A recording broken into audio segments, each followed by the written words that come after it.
All right, who's ready to talk about individual counseling? When we counsel an individual.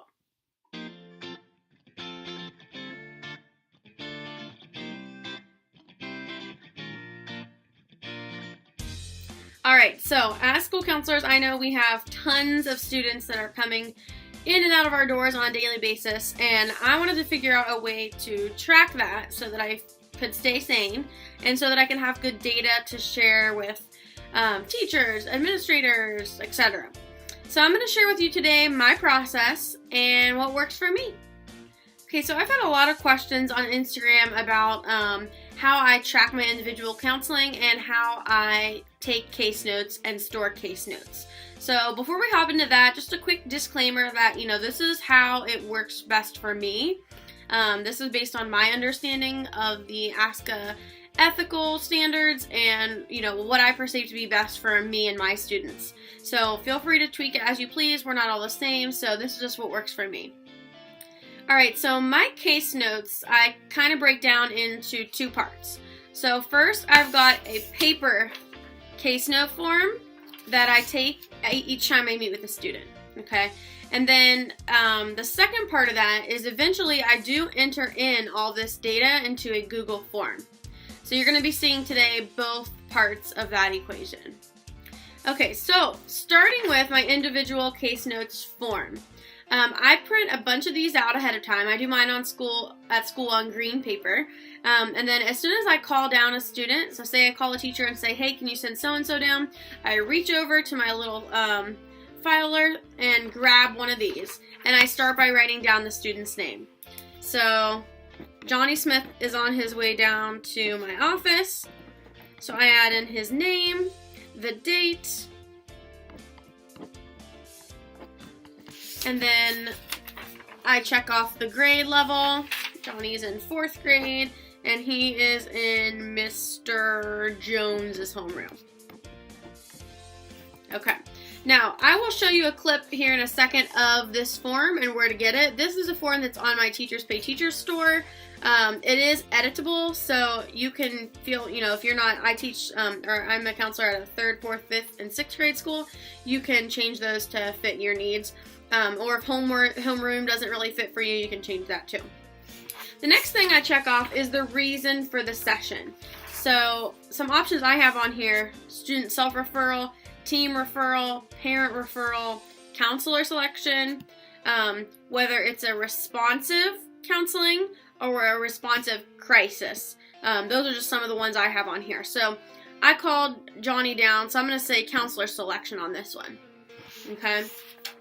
And then I usually stop there and wait till the student shows up, okay? And then the rest of this I complete after I meet with my student. So say I put this off to the side and I meet with my student, and then when that student is leaving, I send them off and then I go ahead and fill out the rest of this. So the next little section here is a topic of the session.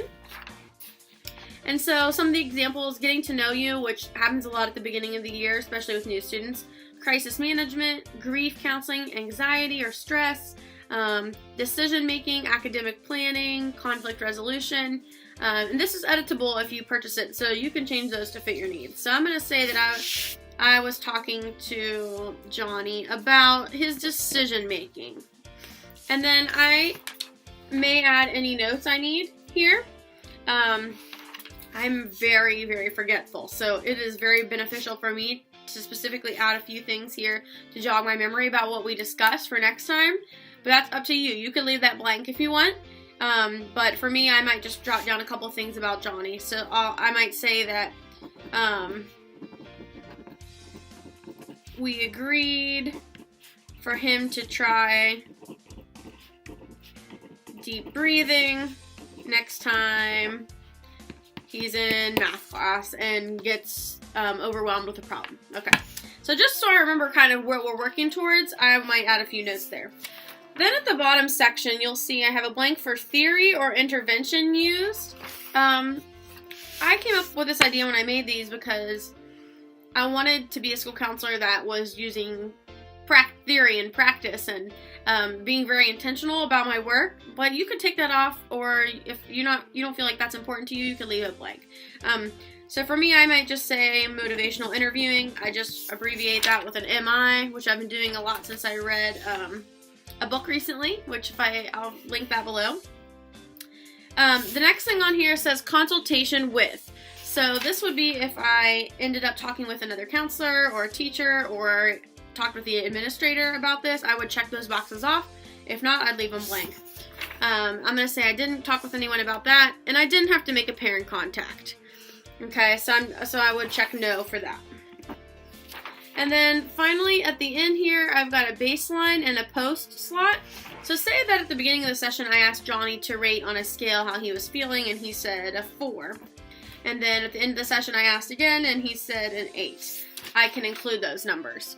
Now, I would say the majority of my sessions, I don't end up having kids rate on a scale, but the ones that I do, I like to have that there to show how the counseling or the theory and practice has helped them.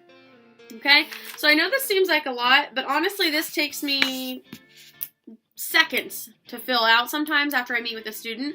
It's all about putting it into habit and getting it into your routine.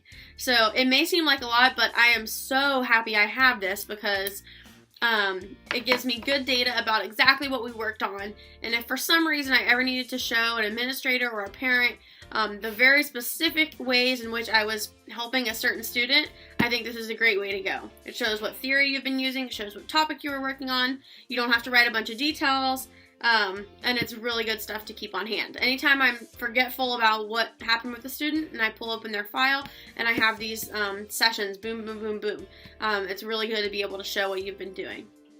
Alright, next is part 2, how I enter this stuff into a Google form. So say you've completed your student case notes here, and what I do is as soon as that student leaves and I finish writing this, I take this form and I put it into a little file that I have next to my desk that says to enter. Okay, and that's where I leave it. I don't go ahead and type this in right away because I don't have time to switch back and forth between tasks like that. So I jot this down, it goes in my folder that says to enter, and I forget about it, okay? And then every Friday afternoon, providing there's no crisis happening, what I do is I get that stack out of to enter, and I type those all into my Google form. Okay, so I'm going to show you now what the Google form looks like and how to set one up for yourself. First thing you're going to see is that I am logged into my Google Drive.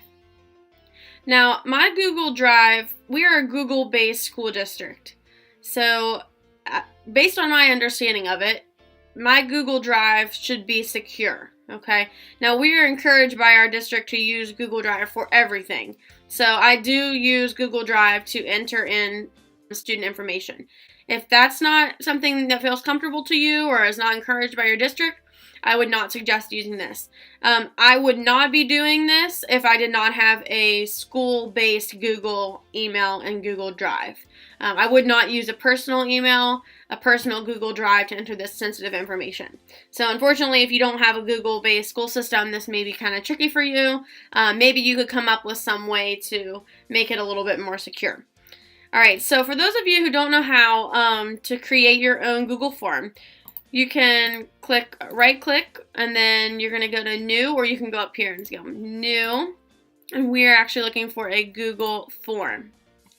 Okay, now I'm going to pull straight from my individual counseling case notes paper. Okay, so I'm going to enter in here all this information just like is on the page. Okay, now if you're not comfortable using student names, maybe you could give numbers. You could even not put the student names in there and it would still be pretty valuable data to have to show as a whole. Alright, I'm going to do the name. Now, when you want to add something new, just click the plus. Grade. Okay, now I would do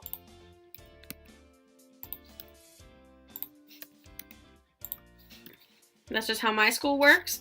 So I would just do those, that way you can check off one. And then next we have homeroom. I actually do a drop-down box for this. So you could do Jones, Smith, Phillips, and so on. And then I do for a reason for session. usually only one or the other, so students self-referral,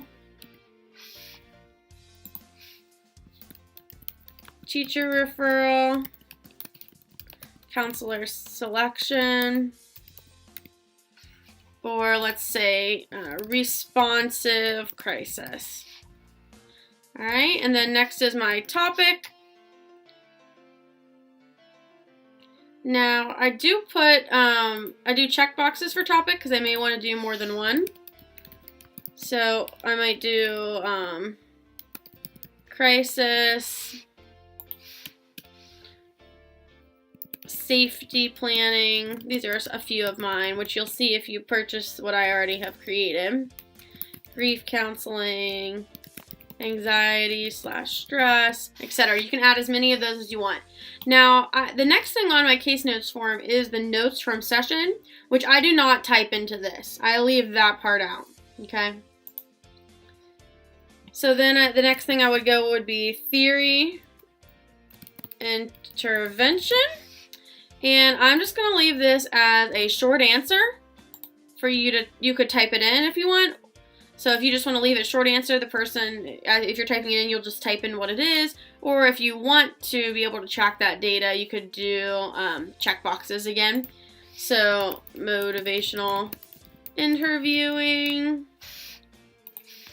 and then CBT, REBT, WDEP, lots of initials, whatever you want. You know, you're going to have certain theoretical orientations you lean towards, so you don't need to include a whole bunch if you mostly stick with the same sort of thing. I included a lot on here. You know, I included art intervention or art therapy, play therapy if you have the littler ones, sand tray, whatever you would like. Okay, then next I'm going to include consultation. So I'm going to say check boxes. Who was this with? Did I consult with the admin, another counselor, teacher, or other? And actually, if you just click add other, it leaves it so you could type it in. And then lastly, did I do parent contact? And I'm actually going to do multiple choice, a yes or a no. And then at the very end, I do the baseline number, which might be, for me, is going to be anywhere. I'm going to do short answer because for me, it's going to be anywhere from 1 to 10. And then post number, which again, I'm going to leave as short answer. Okay, and that's it. And at that point, this is going to create its own, you hit send, it's going to create its own URL. And you can copy that URL and put it into another tab. And that's going to create your case notes form, okay? And then bookmark that. You want to bookmark that next because that's what you're going to be coming back to over and over. So for example, that's the one we created based off the form. This is mine. Okay, so this is the one I'm currently using. And you can see those are all my responses I've put in there. Okay. So those are my teachers' names. Those are my reasons for meeting my topics. And you can add topics as you go, too. So if you don't think of them at all, it's no big deal. Those are my theories, my baseline data, all that good stuff, okay? So when you go into responses here,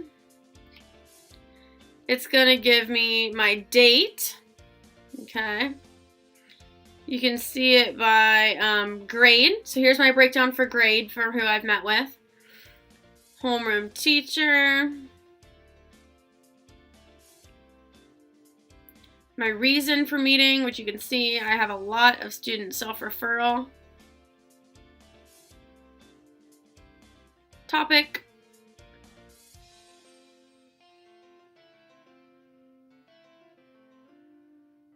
Most of the time I don't have to contact parents, and occasionally I do the baseline and post-intervention data.